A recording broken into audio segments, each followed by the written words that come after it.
I've talked about the most disturbing and the most depressing.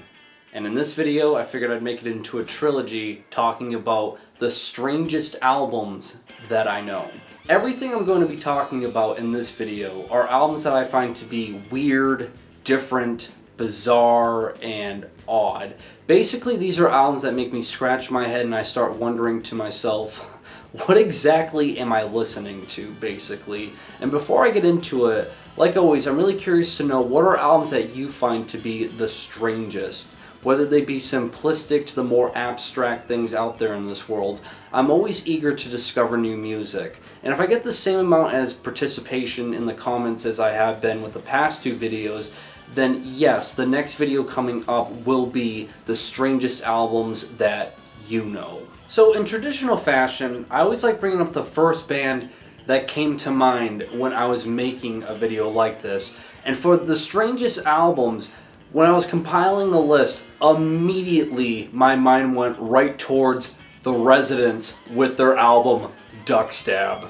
To be fair, you can include literally anything by The Residents in their massive catalog, and it all perfectly fits the bill of strange, weird, bizarre, and different, to say the least.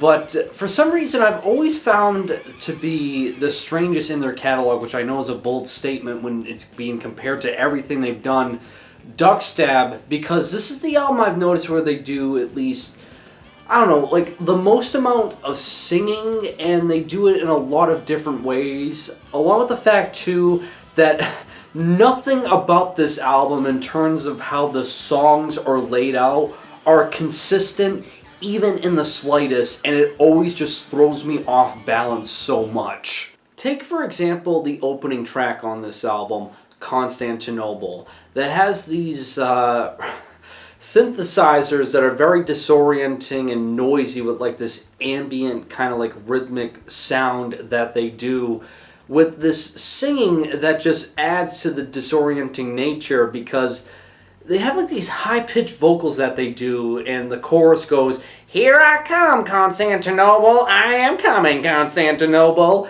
And I'm listening to this thinking, okay, so as weird as that is the vocals that I'm going to be having to get used to as I listen to this album. And right when that song ended and it progressed to the track Blue Rosebuds, I learned very quickly that's just not the case. Because in the song Blue Rosebuds, they do this singing that sounds like a very flamboyant woman that reminds me so much of if you were to watch any movie by Monty Python and you hear the cast of Monty Python dress as women and they do that voice for their woman characters.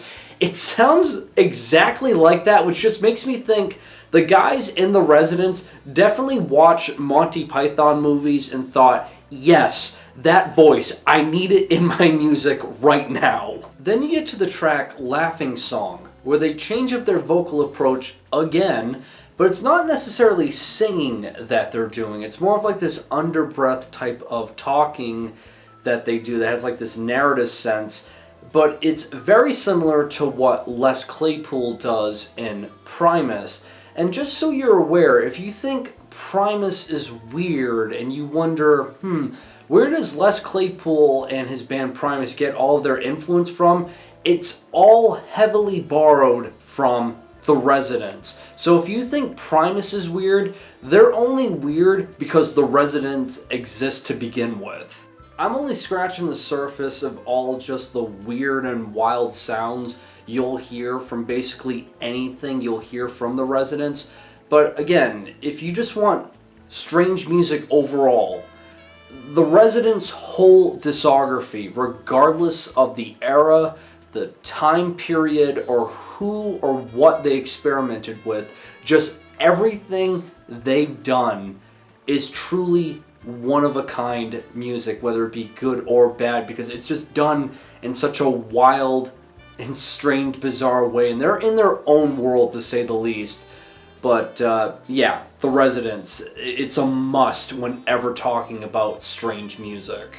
Captain Beefheart, Trout Mass Replica, is an album I wanted to include just solely because this seems to be like the weird album to listen to. If you search up strange albums online, this gets just brought up by default, and rightfully so, as it was released back all the way in 1969, and if you were to listen to 10 different people talk about this album and describe this album to you, you're going to hear 10 different explanations about it, because you have to like hear it to just really even believe it or understand it.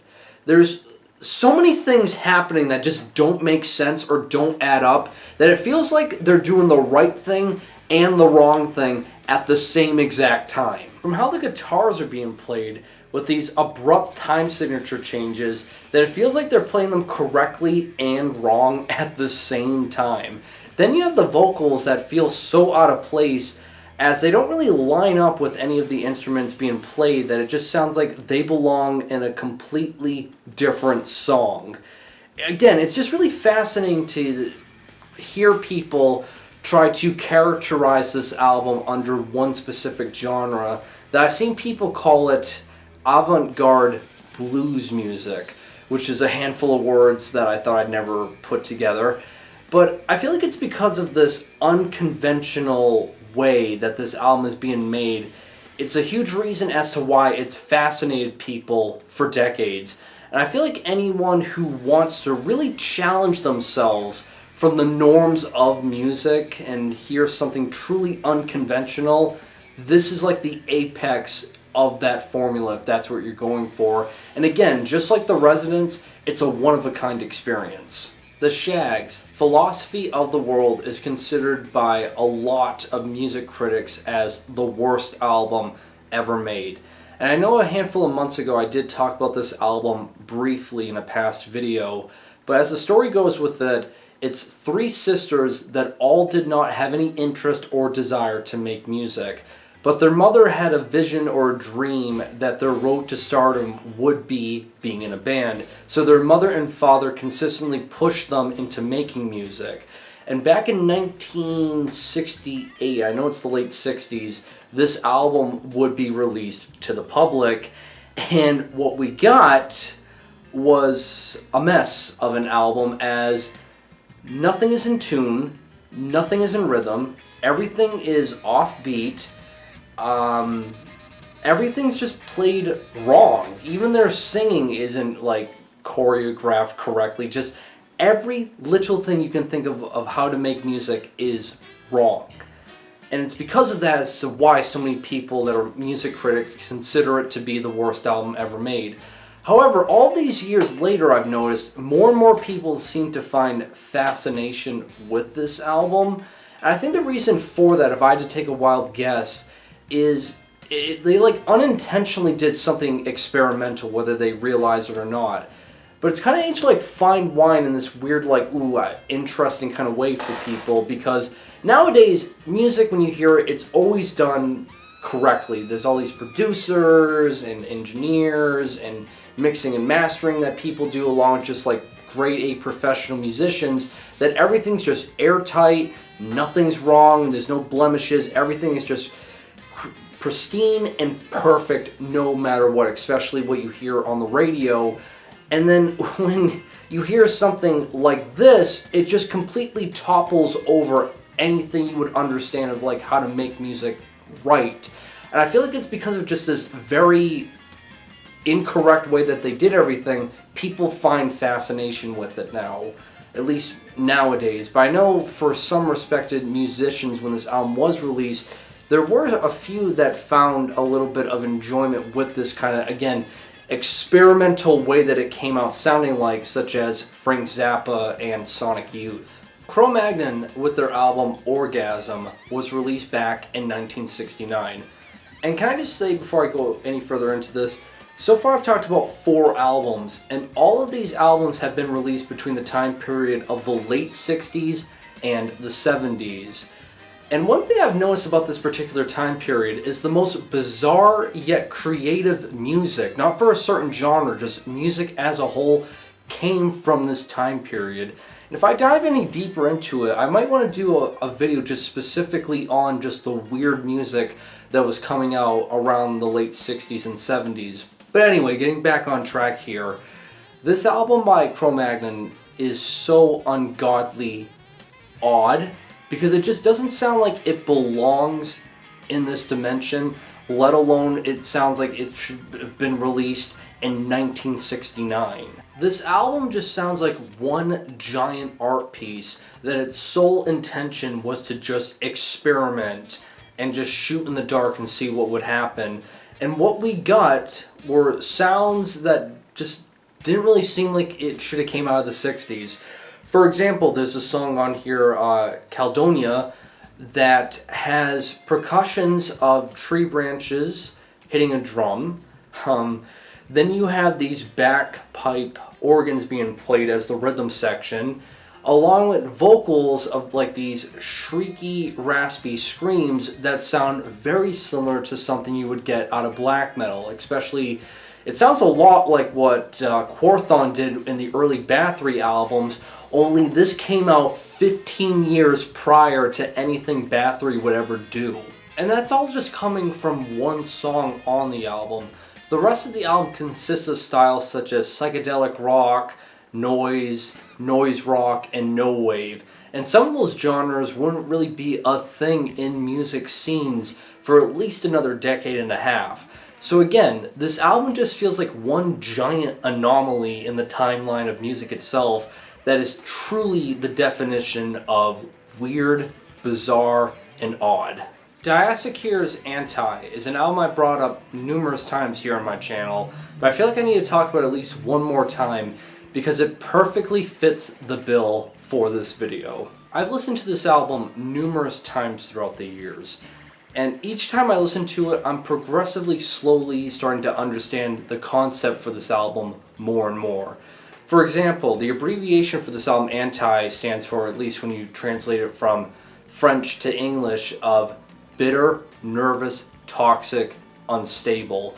And that has to do with the fact of the environment and setting that the individuals in Diapsiquir live in, that being the back alley urban street life of France. Being in that environment and feeling this sense of feeling trapped and hopeless, with just this feeling that they're stuck in a city that always has like this decaying type of feeling to it. It just feels as if they're hopeless, as if they're just stuck there.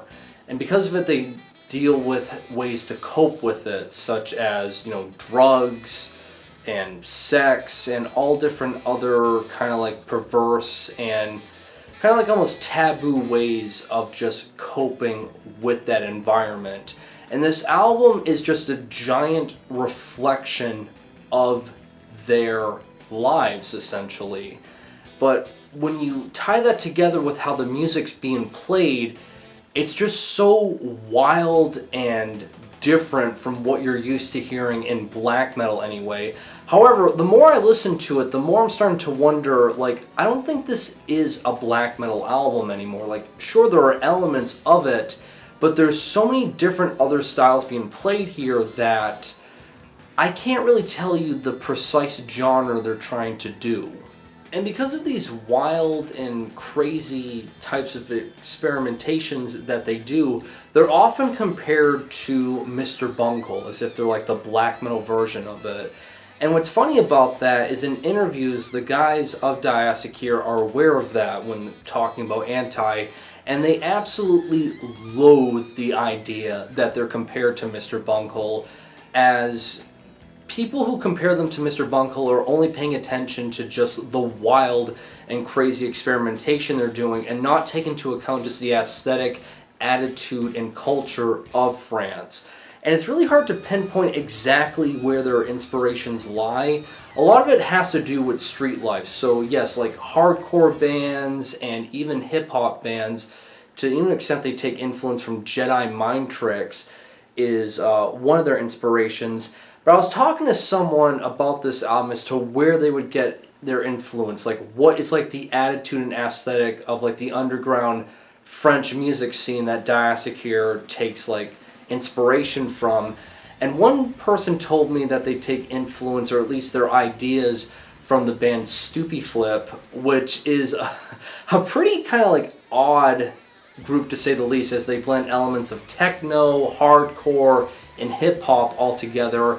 And Diapsiquir is kind of like the metal version of them to an extent. But again, make no mistake about it, this album is bizarre, at least in the musical sense, because it has like this schizophrenic-like nature with it, especially when you take into account the drug addiction and their mental stability just being absolutely unhinged. It's a wild ride to say the least, and whenever you think you figured out this album, it gives you another abrupt left turn out of nowhere. When it comes to creating extreme metal, there are a lot of crazy and wild ways to do it. And some people go the extra step on the vocal approach, and even a select few go the next step onto who does the vocals in extreme metal bands. For example, you have the two-piece death grind band called Sockweb, who had a 7-year-old do the vocals in this death grind band. And on the opposite end of the spectrum, you have Grindmother, who has a 74-year-old woman doing the vocals in a grindcore band. And as wild as that is, I think the band that takes the cake for just the strangest vocalist that you can include in a metal band would easily go to HateBeak, who had a South African grey parrot doing harsh vocals in a grindcore band. Alright, so musically, this album isn't anything different. It's just very straightforward grindcore with elements of death metal, so it's in that like death grind type of territory. And it all has to do with parodies of metal and extreme metal songs, but with jokes about it being a bird and a beak, and he's a parrot, and they're... just to let you know, this exists in this world, an extreme metal band with a parrot as a vocalist. And if at any point you find this intriguing or entertaining, well, guess what? You're in luck. Because I would also recommend you check out the band Caninus, who it's a grindcore band that has pit bulls as vocals. And then there's a Chinese death grind band called Pig Cage that had a real pig doing the vocals in a grindcore band. I know, people, what a time to be alive. Speaking of albums that have to do with animals, another album that I find to be really strange is Venetian Snares, Songs About My Cat. And Aaron Funk, the mastermind of Venetian Snares, made it really on the nose what the concept and motivation for this album is all about. It all has to do with what he thinks his cats think and do, but it's being portrayed in the style of breakcore music. And I know he's done some wild things with Venetian Snares in terms of the musical aspect, but I think just because of the overall themes to do with this album, plus when I look at this album artwork and I listen to this album, I can't help but giggle at the fact that this is just the overall point that this album exists. That it's like, how can I not find this album strange? The Gerogerigegege is an experimental Japanese noise band that is all about fetishes and wacky experimentations.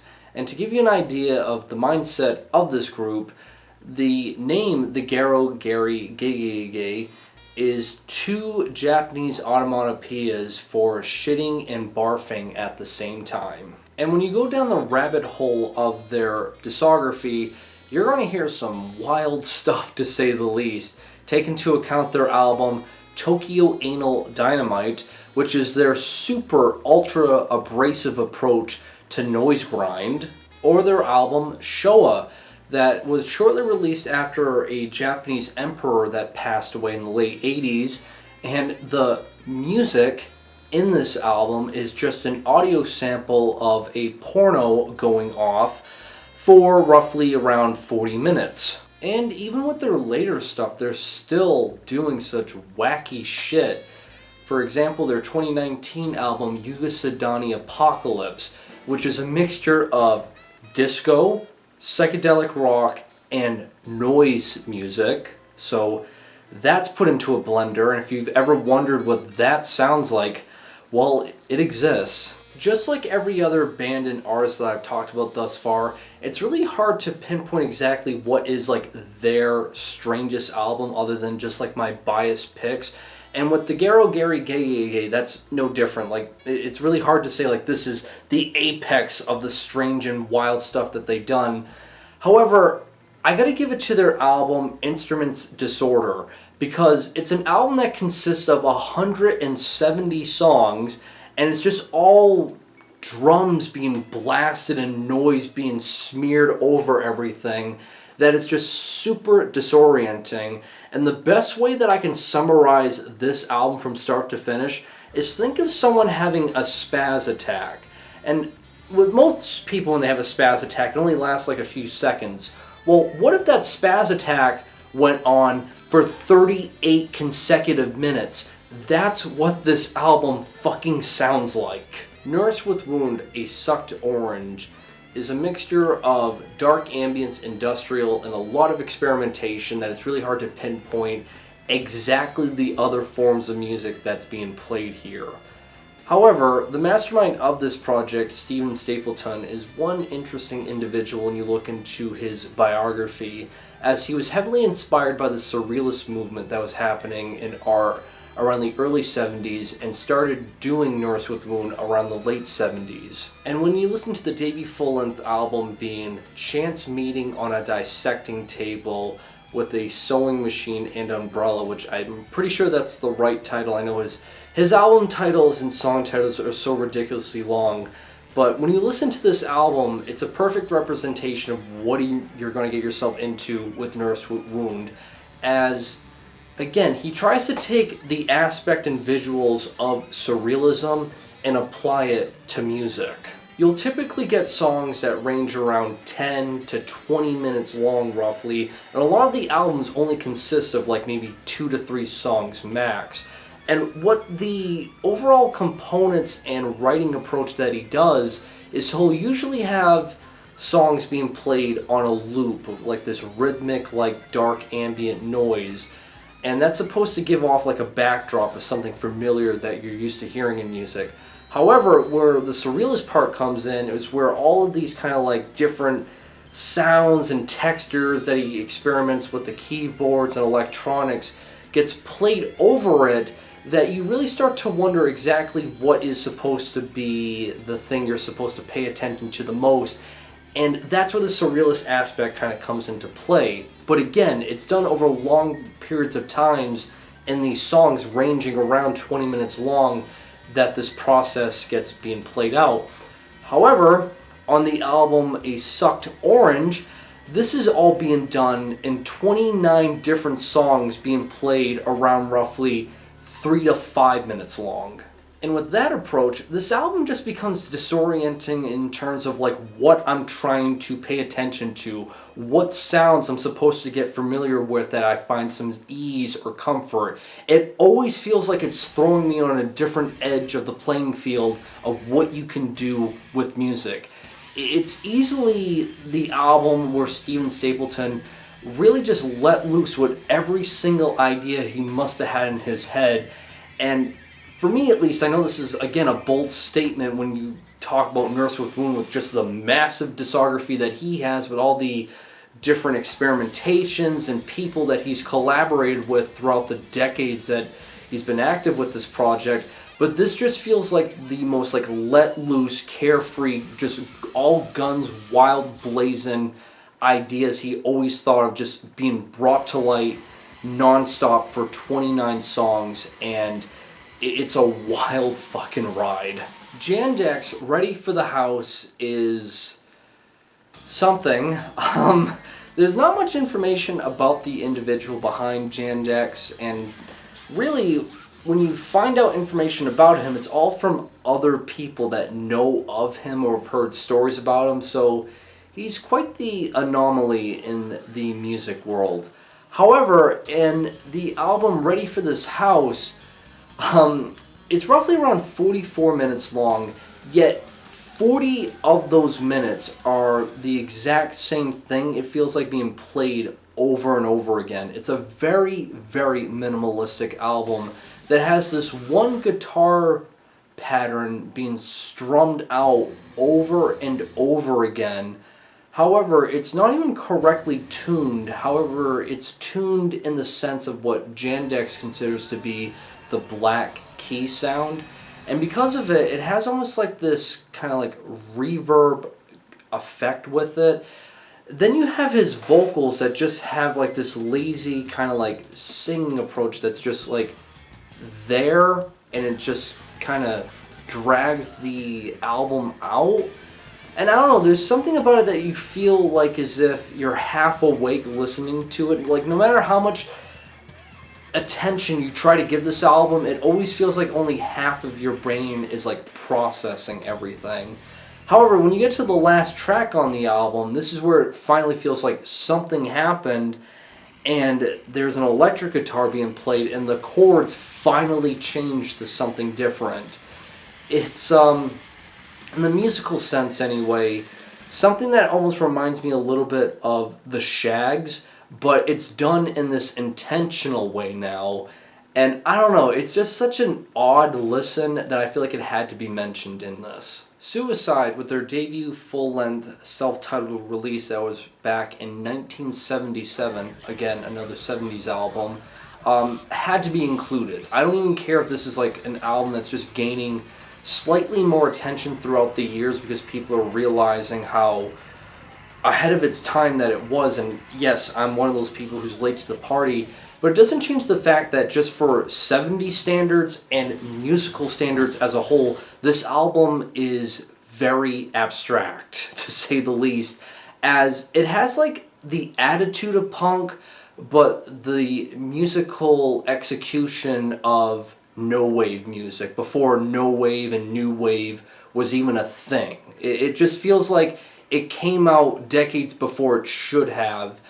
And I think in some sense, yes, it's weird for its release, but no matter how many times you listen to it, it kind of reminds me a little bit of the Jandek's album, where things get a little bit repetitive and it's a bit minimalistic, and the singing kind of feels like it's not correctly placed in it, but it's because of this combination that people find, again, fascination with it, just like a majority of the things I'm talking about in this video. But again, make no mistake about it, Suicide, with their debut full-length release, call it weird, call it bizarre, call it ahead of its time, call it a big abnormality, whatever the case, it's an album that was definitely decades ahead of its time.